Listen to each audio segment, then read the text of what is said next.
Pa paralajmërim publik e pa prani të mediave, Ministri në detyrë i Financave Hekuran Murati mblodhi të njëjtën në takim përfaqësues të bizneseve e sindikatave për të diskutuar për rritjen e pagës minimale. Nga 350 euro sa është aktualisht, në takim u propozua që ajo të rritet në 500 deri në 700 euro. Kryetari i Sindikatës së Punëtorëve të sektorit privat, Jusuf Azemi, tha se kërkoi që paga minimale të jetë 600 euro.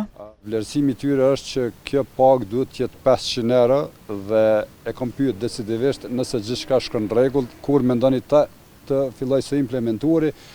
Sipas deklarimit të ministrit në detyrë është thënë që ne planifikojmë që paga minimale prej 500 euro do të fillojë së implementuari në janar, por megjithatë nuk e ka huaj poshtë edhe propozimin tonë që është thënë që unë do të bisedoj me aktorët kryesorë. E ministri në detyrë i Financave Hekuran Murati tha se propozimet e të gjitha palëve do të merren parasysh para se të dërgohet vendimi për miratim në qeveri.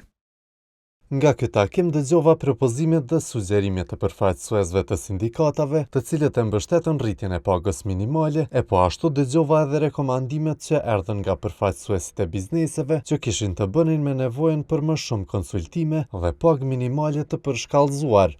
Njëkohësisht rritja e pagës minimale duhet të marrë parasysh edhe kushtet e tregut dhe kapacitetin absorbues nga ana e ndërmarrjeve. Takimi i ftuar nga Murati u bojkotua nga përfaqësues të Odës Ekonomike dhe Odës Ekonomike Amerikane, të cilat e quajtën nismën si fushat politike.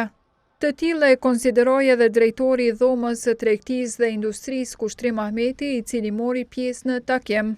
Nuk jemi kundër rritjes së pagës, por momentumi dhe situata politike me cilën po përballet vendi nuk është e favorshme. Pra na i kërkuam ministrit Hekuran Murati që ky proces të shtyhet derisa të kemi një qeveri fuqi plot, derisa të kemi edhe një kuvend funksional.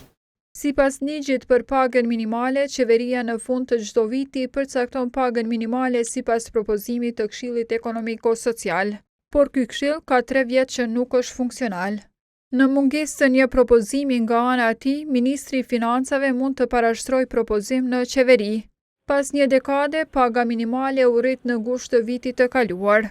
Fillimisht përmes ligjit u bë 264 euro, e më pas në 350 euro.